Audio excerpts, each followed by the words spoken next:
Alina's shuttle trembled as it pierced through the purple clouds of the alien sky. She gripped the armrests tightly, her knuckles white. As the landscape below shifted from glowing rivers to jagged mountains and dark forests, this was not the world she had ever imagined visiting. Her mind raced with stories she had heard about the lichen species towering. Powerful beings with sharp fangs, glowing eyes, and instincts as old as time. And yet here she was. The shuttle landed with a soft thrum. The doors hissed open, revealing a platform surrounded by mist. From the mist emerged figures, tall and broad, moving with silent grace. Their furs shimmered under the alien light, and their eyes glowed faintly in shades of amber and silver. Alina's heart pounded in her chest. One figure stepped forward, a massive lichen, taller than any human she had ever seen. His fur was dark as midnight, his shoulders broad, and his eyes pierced right through her. "You must be Alina," the deep voice rumbled. Soft yet commanding. Alina nodded, unable to speak. The being before her was the Lichen King himself, ruler of this alien world and master of his people. Legends had said he was both feared and revered, a warrior unmatched, yet wise beyond measure. And now he was staring at her, waiting. "You have traveled far," he said, his voice a low growl that somehow carried warmth. "Do not be afraid." Alina swallowed hard. Afraid was a word too small for what she felt. Her body trembled slightly, and she looked away, hoping he would not notice. But he did. The king tilted his head slightly, as if he could read her every thought. "I can feel your fear," said softly, his voice almost a whisper. "Do not hide from me." Those words sent a shiver down her spine. She had been warned that lichens could sense emotions, could read even the smallest tremor of fear. And now, standing before the most powerful lichen alive, she realized the truth of it. The king extended a massive hand. "Come, you will rest." "You are safe here," Alina hesitated. Every instinct in her body screamed to run, to escape, but there was nowhere to go. Slowly, she placed her hand in his. The fur was surprisingly soft, warm under her touch, yet strong enough that she felt both protected and overwhelmed. The king guided her to a hovering vehicle that would take them to his palace. The ride was quiet, save for the soft hum of the engine and the rhythmic growl of the king beside her. Alina tried to focus on the passing scenery, forests so thick that sunlight barely touched the ground, rivers that glowed with a strange luminescence, and mountains that seemed carved by some giant hand. It was beautiful, alien, and terrifying all at once. "Do you sleep well on your planet?" the king asked suddenly, breaking the silence. Alina shook her head. I do, but not when I'm nervous." His eyes softened. "You will learn to sleep here, slowly. Do not rush yourself." She looked up at him, surprised. Despite his size and power, there was a gentleness in his gaze, a patience that she had not expected. It made her stomach twist. She did not trust herself to speak, so she simply nodded. When they arrived at the palace, Lena's breath caught in her throat. The structure was massive, built from dark stone and shining metal. Towers rose high into the sky, and bridges connected floating platforms over waterfalls that glowed in shades of blue and green. Lichens moved silently through the halls, their presence commanding but respectful. "You will rest here," the king said, leading her to a chamber that overlooked the forests. The room was simple, yet elegant. Soft light from floating orbs bathed the room in warm colors. A bed large enough for a human to feel swallowed by it sat in the center, and beside it, a window framed the alien landscape outside.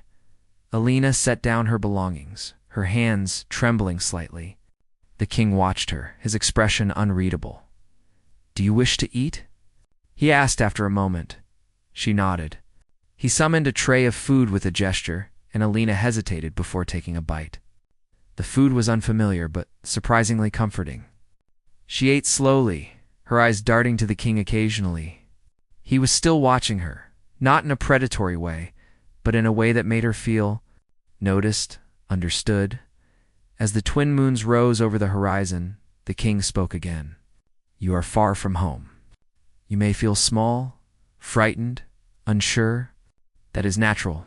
Alina swallowed, tears threatening her eyes. I don't know if I can do this, she admitted in a whisper.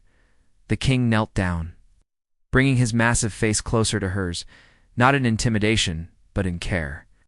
Do not hide from me, he repeated softly. I will not harm you. You are my guest, my Omega, and I will protect you. The word Omega made Alina freeze. In Lycan culture, it meant more than a mat. It meant trust, loyalty, and protection. She had not expected such an honor, and yet the weight of it made her even more nervous. I don't know what to say, she whispered. Then say nothing, he replied gently. Rest. Tomorrow, we begin anew. Night came slowly, with strange alien sounds drifting through the open windows. Alina lay on the bed, her mind racing. She could feel the presence of the king outside her room, pacing silently in the hall. Sometimes she thought she could hear his soft growl, a low vibration that made her heart both race and calm at the same time. Hours passed and sleep finally claimed her. But her dreams were filled with strange images, glowing forests, towering creatures, and the king's amber eyes watching her. And through it all, she heard his voice, soft and commanding, do not hide from me. When she awoke, sunlight filtered through the alien canopy. The king was already there, standing silently by the window. His eyes met hers, and for the first time, Alina did not look away. She felt a strange connection, a bond forming despite the fear. Despite the differences, you will learn, he said simply. And I will be here always, Alina nodded, unsure if she believed him, but a small spark of trust had formed. She realized, with both excitement and terror, that her life had changed forever. This world was alien, its people powerful, and its ruler even more so. And yet somehow, she felt that maybe, just maybe, she could survive here. The king knelt once more before leaving the room. Tonight we will speak, and you will not hide from me. Alina watched him go, her chest tight, her mind buzzing with thoughts. She didn't fully understand him, this strange, powerful being, but she felt that he understood her more than she understood herself. And though fear still lingered, a tiny ember of courage sparked within her. For the first time since arriving, she whispered to herself, I will try. Outside, the alien forest shimmered under the twin moons. Somewhere in the shadows, predators lurked. But Alina felt a strange sense of protection, a sense that she was not alone. And as night deepened, the king's words echoed in her mind, soft and powerful. Do not hide from me. Not for the first time, Alina knew that hiding was no longer an option. The sun was just rising over the edge of the forest, spilling soft golden light across the river. Mist curled above the water, and the air smelled of wet earth and pine. Alara moved carefully along the bank, her boots sinking slightly into the damp soil. She carried a small basket filled with herbs plants she had gathered for medicine. Her life was quiet, simple, and lonely, but it was enough for her. She loved the forest. She loved the river. She loved the sense of freedom that came from being alone, without rules, without anyone watching. Most humans had long left this remote edge of the colony, thinking it dangerous. Lara liked it that way. Suddenly, a sharp sound cut through the morning. Desperate, guttural cry. Lara froze. It was a sound she had never heard before, wild and filled with pain. Her heart thumped. She followed the sound, moving quickly but quietly, careful not to disturb the small animals around her. Then she saw it. A wolf, large and silver gray, struggling in the middle of the river. The current was strong, dragging the animal against sharp rocks. Its body was twisted, one leg bent at an unnatural angle. Blood stained the water where it thrashed. Alara's chest tightened. She knew the river was dangerous, but she couldn't just stand there. The wolf needed her help. Without thinking, she dropped her basket, rolled up her sleeves, and ran into the cold, rushing water. The current hit her chest, pushing against her. Every step was a fight. Her boots slipped on hidden stones, and icy water rushed past her knees, then waist. She shouted at the wolf, trying to keep it calm. Hold on, I've got you. Don't fight it. Just stay still. The wolf's eyes met hers, golden and fierce, yet filled with pain. Alara saw something strange in them, a sharp intelligence, a quiet awareness. It wasn't just an animal, it was something more. But there was no time to think. She grabbed its fur, her hands trembling. The wolf growled, a deep, painful sound, but it did not try to bite her. She wrapped her arms around its body, feeling the weight and heat of its muscles. The river pushed hard, and a wave nearly knocked her off her feet. She planted her boots on the rocks as firmly as she could and pulled, step by step. Inch by inch, she dragged the wolf toward the riverbank. It was exhausting work. Her arms ached, her legs shook, and the water tried to sweep her away with every movement. Finally, she stumbled onto the muddy bank and collapsed with the wolf, gasping for air. Alara's hands were raw, her clothes soaked and heavy. She looked at the wolf lying beside her. Its breaths were shallow, but it was alive. She gently checked its leg. It was broken. Her mind raced. How would she help it? She had bandages, a few herbs, and a bit of knowledge, but she was no veterinarian. Still, she couldn't leave it. Not now. Don't worry, she whispered. I'll help you. She dragged some dry leaves and branches to make a small bed, then cleaned the wound with cold river water. The wolf flinched but didn't resist. Alara applied a paste she had made from crushed herbs, hoping it would prevent infection. She wrapped the leg as best she could. The wolf lay still, its head resting on her lap. Alara stroked its fur, trying to calm it, though her own hands shook from adrenaline. She whispered to it, telling it she would stay, that it was safe now. Hours passed. The morning sun climbed higher, burning away the mist.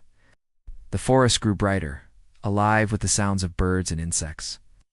Yet the wolf did not move much, and Alara grew worried. She had no idea what to do if it didn't recover. Still, she refused to leave. Finally, a small movement caught her eye. The wolf's golden eyes blinked, slow but alert. It lifted its head slightly, as if trying to say thank you. Alara smiled. There you go, she said softly. You're strong. You're going to be okay. She spent the rest of the day making a shelter for the wolf. Using fallen branches, leaves, and her small tarp, she built a temporary home near her cabin. She brought it food, small pieces of meat she had saved for herself. The wolf ate slowly, but it ate. As night fell, Alara lit a small fire. The flames crackled, casting long shadows on the trees. The wolf lay nearby, watching her with those strange, intelligent eyes. Alara felt a shiver of awe. She had rescued many animals before, but this one felt different at first. She thought it was just her imagination. But then she noticed small things. The wolf seemed to understand when she spoke, tilting its head at her words. It followed her around the cabin, keeping close but cautious. When she moved to fetch water from the river, it would wait, watching her carefully, almost as if it wanted to protect her instead of the other way around.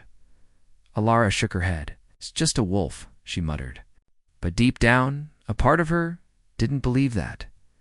Night deepened. The forest was quiet except for the distant calls of owls. Alara sat near the fire, her eyes never leaving the wolf. She didn't know what tomorrow would bring, but she felt a strange sense of connection. This wolf had chosen her, or perhaps fate had.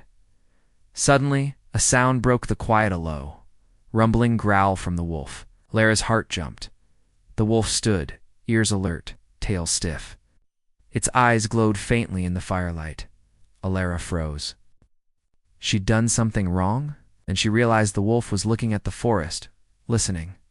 Its growl was not fear, but warning. Somewhere out there, something was moving. Alara's mind raced. Who's there? She whispered, her voice barely audible. The wolf barked softly, almost in response, and then padded to the edge of the clearing, crouching low. Alara followed cautiously. She saw nothing at first. But then in the shadows between the trees, a figure moved, a large creature. Darker than the forest, eyes reflecting the firelight, the wolf growled again, low and threatening. Alara stepped back, heart pounding. The figure stepped closer. It was not human, not like anything she had seen before. The wolf stepped in front of her, growling louder, its body tense and ready. And then, without warning, It attacked, but not the way a normal wolf would. Movements were precise, almost intelligent, like it knew exactly what it was doing. Alara realized something incredible. The wolf she had saved wasn't just strong, it was extraordinary. Its eyes met hers for a brief moment, and she understood in that instant that her life had changed forever. The creature in the shadows retreated, sensing the wolf's strength. The wolf turned back to her, nudging her gently with its head, as if to say, "You're safe. I'm here." Lara's hands trembled, but she smiled. I think we're going to be okay," she said softly. And for the first time in a long while, she felt that perhaps she was not alone. The fire crackled, the night whispered around them. Alara realized that by saving the wolf, she had unknowingly stepped into a story much larger than her quiet life. Her wolf was no ordinary animal, and somewhere deep in its golden eyes, a secret waited one that could change everything she thought she knew about the forest, about life, and about her own destiny. And Alara would be ready, whatever came next.